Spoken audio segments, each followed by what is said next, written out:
ជំរាបសួរបងប្អូនទាំងអស់គ្នាសូមអរគុណសម្រាប់ការចូលទស្សនានៅវីដេអូទី2របស់នាងខ្ញុំនៅក្នុង Channel មួយនេះក្នុងវីដេអូនេះផងដែរនាងខ្ញុំនឹងធ្វើការចែករំលែកបន្តពាក់ព័ន្ធជាមួយនឹងប៉ាជឺក្បួនប៉ាជឺជាមួយនឹងហិរញ្ញវត្ថុហើយនៅក្នុងវីដេអូនេះនាងខ្ញុំក៏បានធ្វើការបង្ហាញដែលពួកយើងមានចំនួន5ចំណុចធំទី1គឺជីវិតទី2គឺឧបសគ្គទី3គឺលុយទី4គឺការបាត់បង់ហើយនៅចំណុចកណ្ដាលគឺជាប៉ាជឺ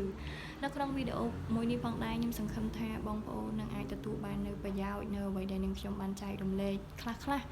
លីៗទៅជាមុនសិន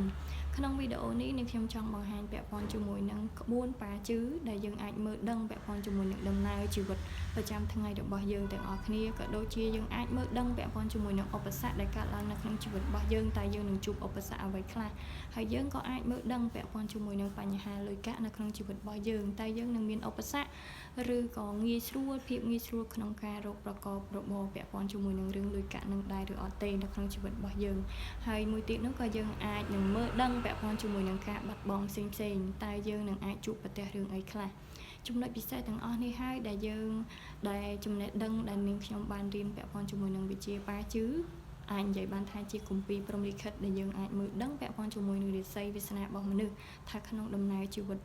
បុគ្គលម្នាក់ហ្នឹងតើគាត់នឹងអាចជួបបញ្ហាអ្វីខ្លះគ្រាន់តែថានៅក្នុងក្បួនប៉ាជឺនៅក្នុងវីដេអូមួយដែលនាងខ្ញុំចែករំលែកនាងខ្ញុំនឹងឆ្កឹះយកតែចំណុចពាក់ព័ន្ធជាមួយនឹងលុយកាក់តែមួយដែលយើងអាច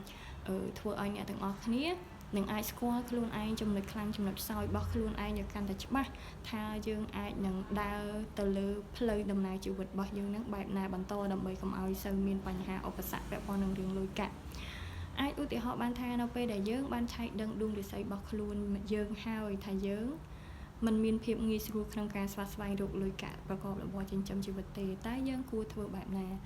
ទី1វាមានច្រើនប្រភេទនៃឧបសគ្គពាក់ព័ន្ធរឿងលុយកាក់ទី1យើងអាចមាន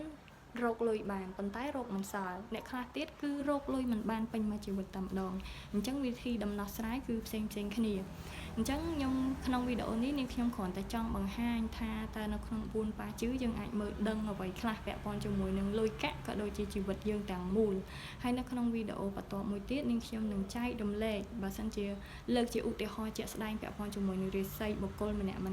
លើកយកមកបង្ហាញក្នុងវីដេអូតែម្ដងដើម្បីយើងបានដឹងថាតើបញ្ហាមួយបែបណាអញ្ចឹងវីដេអូនេះនាងខ្ញុំនឹងធ្វើការបង្ហាញតែប៉ុណ្្នឹងសិនហើយនឹងជួបគ្នានៅវីដេអូបន្តទៀតនឹងច្បាស់ទាំងអស់គ្នាសូមអរគុណសូមជម្រាបលា